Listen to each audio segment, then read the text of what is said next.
예수님은 부활하셨습니다. 부활하신 예수님은 40일간을 제자들과 함께 지내시다가 하늘로 올라가십니다. 하늘로 올라가시면서 제자들에게 지상 명령을 내립니다. 최고의 명령, 위대한 명령을 내립니다. 마태복음 28장 말씀 함께 시작. 그러므로 너희는 가서 모든 민족을 제자로 삼아 아버지와 아들과 성령의 이름으로 세례를 베풀고 내가 너희에게 분부한 모든 것을 가르쳐 지키게 하라.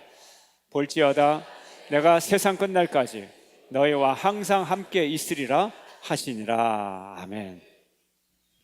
하나님의 백성을 찾아가서 찾고 그들을 부르고 제자 삼고 세례 주고 또 양육하는 일, 이것은 우리가 생명을 다해서 할 일이에요.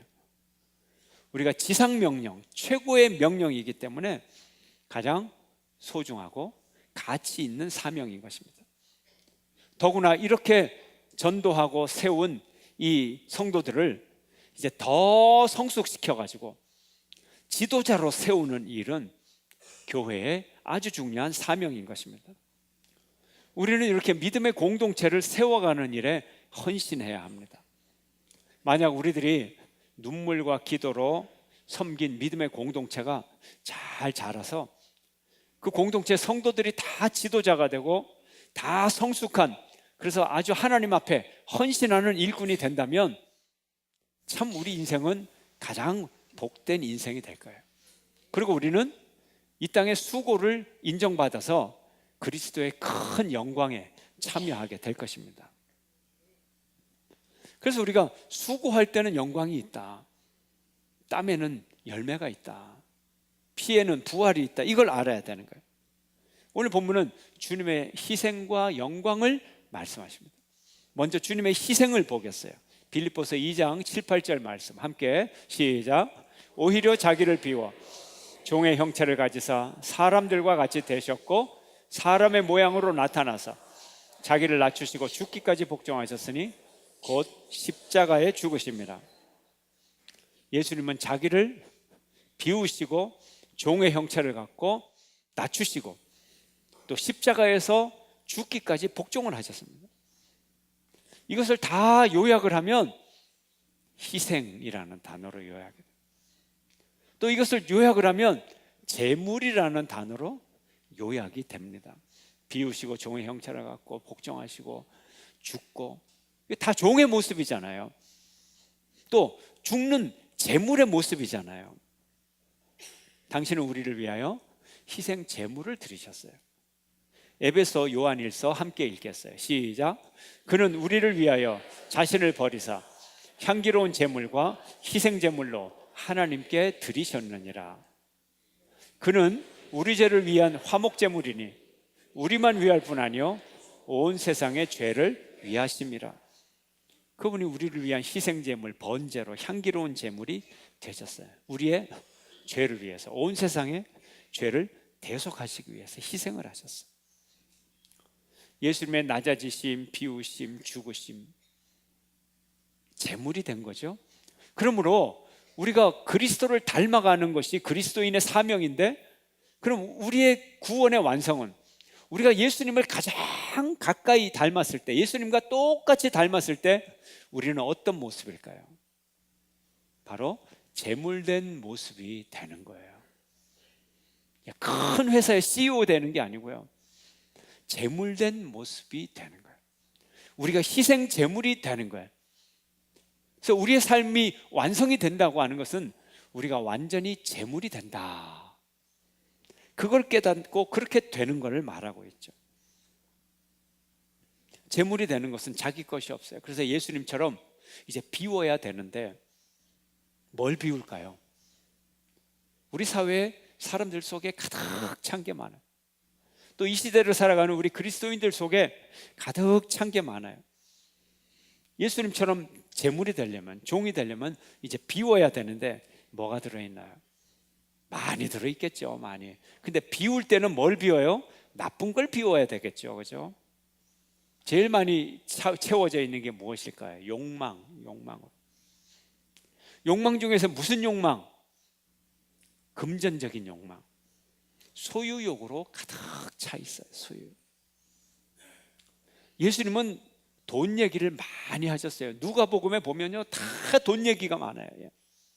뭐 부자의 비유, 뭐 하다못해 뭐 잃어버린 양의 비유를 해도 꼭 드라크마의 비유, 잃어버린 동전의 비유, 꼭 돈 얘기를 하셔요. 어리석은 부자, 소장농들의 반란, 돈 문제예요. 근데 돈을 중립적으로 다루지 않고 예수님은 돈을 말씀하실 때 맘몬이라고 그랬어요. 맘몬. 돈을 신이라는 거죠. 돈이. 많은 사람들이 돈을 신으로 섬긴다는 거죠. 이걸 비워야 돼. 두 번째, 사람들의 마음속에 이념이 가득 차 있어요. 이 이념을 버려야 돼요. 이념을 버려야 돼요. 갈등이 왜 생기나요? 대화할 수 있는 거, 화해할 수 있는 거, 조정할 수 있는데 끝까지 가는 거예요. 이념적 사고 때문에. 이념적 사고. 처음에는 공산주의냐 민주주의냐 이념의 대립이 있었어요. 근데 지금 더 이상 공산주의 민주주의 대립 없어요. 우리나라. 적어도 남한에서는 뭐 크게 고민할 거 없어요. 법이 있으니까. 이제는 공산주의냐 민주주의냐가 아니라 이게 사고 구조가 그렇게 돼버린 거예요. 이제는 내용이 중요한 게 아니라 사고 구조 자체가 아예 그냥 허위의식으로 자기 생각에 콱 붙잡혀 있는 거예요. 자기 생각은 100% 무조건 믿는 거, 맞는 거고, 다른 사람의 생각은 100% 맹종적인 맹목적 불신을 갖고 있는 거예요. 그러니까 자기 생각에 꽉 사로잡혀 있으니 대화가 안 되죠. 타협이 안 되죠. 화해가 안 되죠. 또 상대방이 누구인지도 모르는 거야. 대화가 안 되니까. 교회 갈등 지수는 어떤가요? 사회인들이, 우리가 사회인이잖아요. 사회인으로서 이념적 사고를 하는데 여기에 믿음이 들어가면요, 이건 구제불능입니다. 믿습니다. 내가 가진 이 이념을 믿습니다 하고 밀어붙이는 거예요. 이건 하나님도 해결을 못해요. 이거는.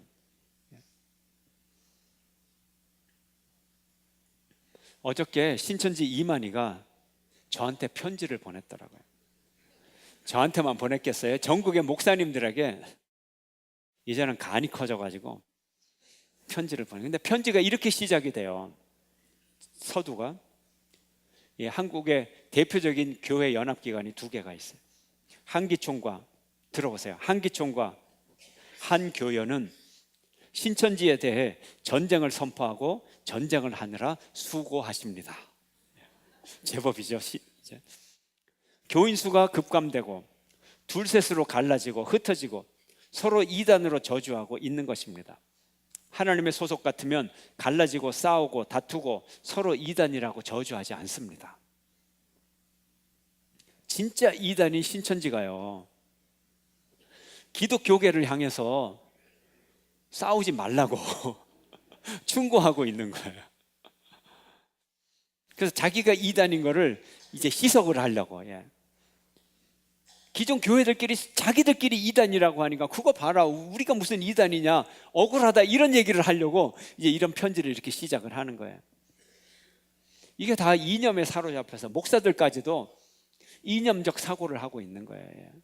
입만 열면 흑백 논리, 나와 다르면 무조건 악하다고 이단이라고 그러고 3단이라고 그러고 사탄이라고 그러고, 남보고 이단이라고 하면서 자기는 사탄 노릇을 하는 거죠. 이제 막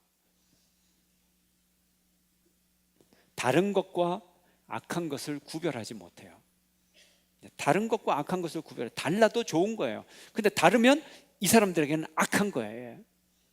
심리적으로 얘기하면 아직 분화된 사고를 하지 못하는 거예요.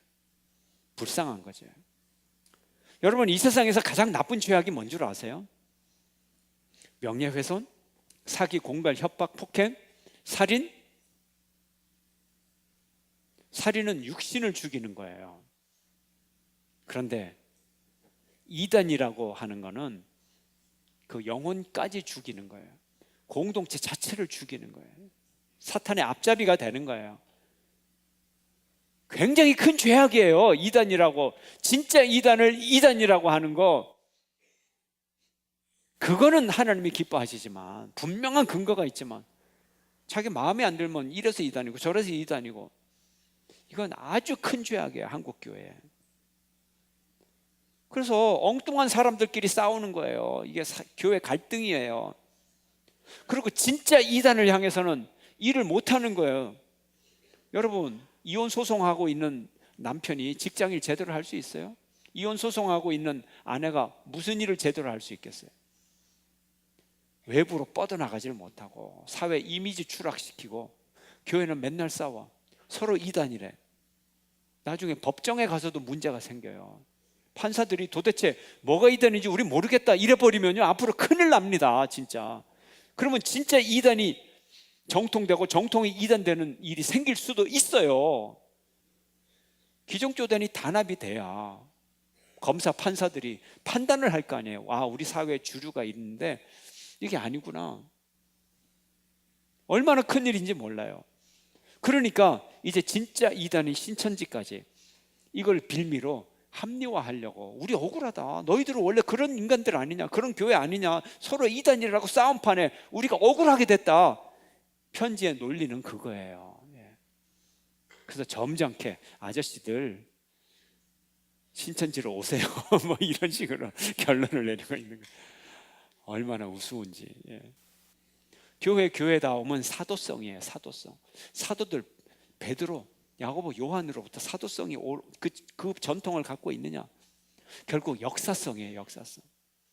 그 메인스트림 속에 들어있느냐? 이 메인스트림 속에 없으면서 어느 날 갑자기 자기가 뭐 교회를 만들고, 이게 이단이죠. 그리고 메인스트림 속에 있어도 자신이 의식적으로 교회의 역사성과 사도성을 알고 있고 긍정해야 되는 거예요. 지나간 역사 다 틀렸어, 우리처럼 믿어야 구원받아, 이게 이단이에요. 이게 역사 속에 다 들어있어요. 그걸 인정해요. 그렇다고 해서 다 옳다는 게 아니고, 역사 속에 있는 과오까지도 인정을 하고, 그러면서 그 전통에 붙어 있을 때, 전통은 변하는 거예요. 그러나 이 흐름 속에 함께 있어야 되는 거예요. 이게 진짜 교회예요. 그리고 더 중요한 것은 우리가 이 이념을 버려야 되는 거예요. 이 이념을 버리고 뭐가 돼야 돼요? 재물이 되겠다는 재물의 영성을 가져야 되는 거예요. 내가 교회와 성도를 섬기는데 재물이 되겠습니다. 내가 민족 복음화의 재물이 되겠습니다. 내가 땅끝까지 가서 복음의 재물이 되겠습니다. 증인이 되겠습니다. 재물 되는 영성이 이 모든 오늘날의 더러운 것들을 다 내어놓을 수 있게 만드는 거예요. 재물이 무슨 원수에게 가서 보복을 하겠어요? 재물이 무슨 이념을 따라가겠어요? 재물이 무슨 다른 사람을 악하다고 정죄를 하겠어요? 재물의식을 갖는 여러분 되시길 주의 이름으로 축원합니다. 그러니까 만모니즘 갖고 있고요, 재물 이거 다 버려야 돼요. 그리고 이념 다 버려야 돼요. 허위의식. 세 번째로, 오늘 한국 사회를 보면요, 분노로 가득 차 있어요. 작은 일로 발끈하면 이미 그 일 때문에 분노한 게 아니라 이미 분노가 있었다는 얘기예요.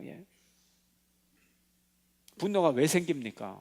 억울한 일을 당한 거죠. 억울한 일. 억울하게 내 거 뺏기는 강탈을 당하고, 억울하게 폭행을 당하고, 억울하게 살인을 당하고, 너무너무 억울한 일. 억울한 일을 당하면 의미를 찾을 수가 없어요.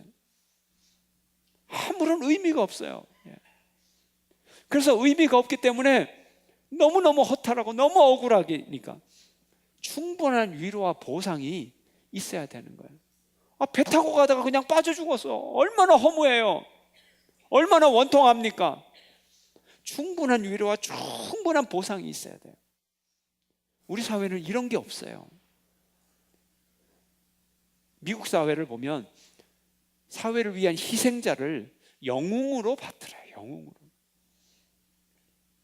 충분히 위로를 해줘요. 그런 사람들을 위해서 영화를 제작을 하고, 매스컴에서 영웅으로 존경하고, 또 정치인들의 행동을 통해서 충분한 위로와 영광을 돌려줘요. 미국 유치원 아이들의 90% 이상은 네 꿈이 뭐냐? 나 소방관이 된다. 소방관, 미국에서 소방관 고연봉 아닙니다. 힘든 직업입니다. 똑같아요. 뭐가 다르겠어요? 불 속을 뛰어드는데. 근데 아이들의 꿈이 소방관이에요. 왜요? 사회에서 사회적인 약자, 사회를 위해서 헌신하는 자, 수고하는 자들을 보상해 주기 때문에 그래요. 충분한 위로를 주기 때문에 그래요. 제가 세계무역센터 자리를 방문했을 때 기념비를 만들고요, 많은 이 추모를 합니다. 희생자들의 명단. 그러나 희생자들의 명단보다도 사실은 더 강조되는 게 희생된 소방관들의 명단. 9.11 세계무역센터 그 근처에 가장 가까운 곳에 바울교회라는 교회가, 그 교회당 본당을 박물관으로 만들었어요. 본당 자체를. 예. 본당 벽이 다 이제 그 9.11 유물이 전시돼 있어요. 소방관들이 썼던 불탄 모자들, 소방 방제 옷, 부츠, 그들이 했던 걸 다 기념하고 있어요. 우리가 세월호 일주기를 맞이했으면서도 아무런 변화가 없는 것은요, 정부도 나름대로 노력을 한 건 틀림없어요. 근데 그 노력의 핵심을 보면 대통령이 약속도 했고 실행에 옮겼고, 그 핵심이 뭐냐면 물질적 보상 충분히 해주겠다.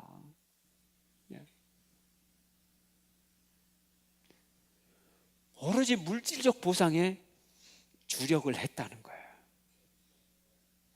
물질적으로 보상해주면 위로가 되겠지. 이 가정부터가 너무 천박한 거예요. 너무 비인간적인 거예요. 기본부터가 잘못됐어요. 이거 누구 탓할 게 아닙니다. 우리 사회, 국가 전체가 다 그런 사고를 갖고 있기 때문에 이런 결정이 나오게 된 거죠. 그래서 나름 보상의 역사상으로는 그래도 꽤 보상을 한 것처럼 보여요, 물질적으로는.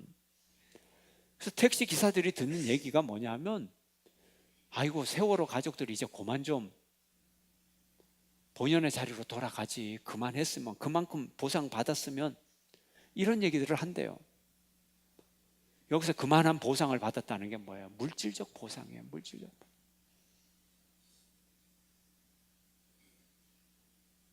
남 얘기하지 말고요, 여러분의 아이가 죽었는데 관례상 2억의 보상금이 나온다고 칩시다. 근데 2배를 받았어요. 굉장한 보상이거든요, 이건 법적으로. 그래서 좋아하시겠어요? 그래서 위로를 받을 수 있는 분 있습니까, 이 자리에? 더 중요한 보상은, 그런 희생이 우리 사회에서 더 이상 일어나지 않도록 조치를 취하고, 그것이 눈에 보이고 가시적으로 나타나고, 이게 진짜 보상이에요. 우리 사회가 얼마나 황금을 신으로 섬기고 있는지 그걸 보여주는 거죠. 희생자에게 충분한 보상을 해주는 것, 이것이 하나님의 법칙입니다, 여러분.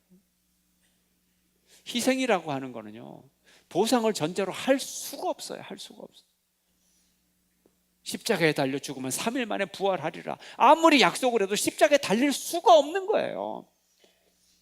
십자가에 달리는 희생을 하는 사람만이 부활의 영광, 부활의 보상을 받을 수 있는 거예요. 헌신이란 자기 자신을 전적으로 사명을 위해 사용한다는 거예요.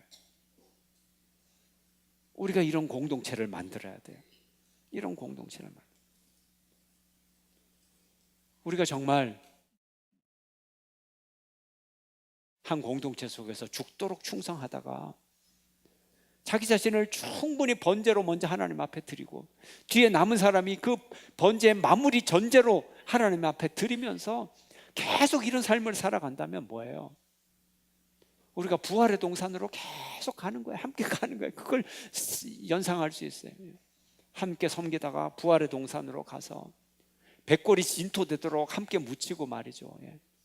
천년 만년 뼈가루가 섞여가지고 헤어지지 않고 함께 살아가는 거, 이쯤 되려면 사도 바울과 빌립보처럼 정말 이렇게 함께 헌신하고 함께 사랑하고 함께 기쁨의 교제를 나누는 이런 공동체가 돼야 되지 않겠어요? 그러니 수만 년 뼈가루끼리 함께 살아갈 텐데 뭐 아무것도 아닌 일 가지고 불키고 뒤에서 험담하고 뭐 그럴 이유가 뭐가 있겠어요? 예. 그래요, 안 그래요? 옆에 분하고 악수를 하면서 한번 얘기해 보세요. 어이 뼈가루 친구, 잘 지냅시다. 한번 해봐요. 안 하시는 분이 있어요. 어이 뼈가루 친구, 잘해봅시다. 예. 얼굴이 달라 보이잖아요, 그죠? 얼굴이 달라 보여요. 별로 안 예쁘던 사람이 호감 가는 얼굴로 바뀌었어요. 함께 재물되는 길이에요. 높아지는 기쁨이 아니에요. 낮아지는 기쁨입니다. 채우는 기쁨이 아니에요. 비우는 기쁨입니다. 다른 사람을 희생시키는 기쁨이 아니에요. 내가 나를 제물로 완전히 드리는 기쁨입니다. 기독교가 왜 기독교예요? 제물이 되는 게 기독교의 목적인 거예요. 기독교는 십자가의 종교예요. 제물의 종교예요. 이걸 잊으면 안 되는 거예요. 히브리서 9장 26절 함께 읽겠습니다. 시작.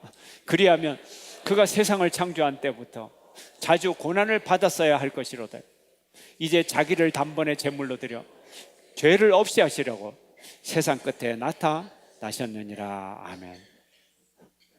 예수님은 제물이 되심으로 구세주가 되셨습니다. 오늘 이 땅의 교회의 지도자와 공동체 성원들은 하나님의 제물이 되어야 됩니다. 지도자 혼자 제물이 돼서도 안 되고 공동체만 제물이 돼서도 안 되고 우리 서로가 완전한 헌신이 되기 위해서 서로 격려하고 서로 세워주고 서로 제물이 되기 위해서 기도하고 힘을 함께 모아야 되는 것입니다. 저에게 목회는 너무나 행복한 순간입니다. 목사로서 누구보다도 성경을 많이 읽게 되고 진리를 많이 발견하게 되고 또 진리를 전할 수 있으니 얼마나 행복한 일입니까? 또 말씀을 읽으면서 회개하게 되고 나를 쳐서 복종하게 되고 얼마나 큰 축복인지 몰라요. 그러나 더 큰 행복은 함께 섬길 성도들이 있다는 거예요. 하나님과 교회를 향해서 세상을 향해서 눈물겨운 헌신을 할 수 있는 동지들이 있다는 거예요. 공동체가 있다는 거예요. 이게 얼마나 큰 행복입니까? 성도들의 빛과 같은 삶과 그 봉사 위에 그들의 번제 위에 바울이 전제로서 바쳐지듯이 성도들의 완전히 드리는 헌신 위에 제가 전제로서 모든 것을 다 드린다면 하나님이 얼마나 기뻐하시고 우리가 얼마나 행복한 삶을 살아가겠어요.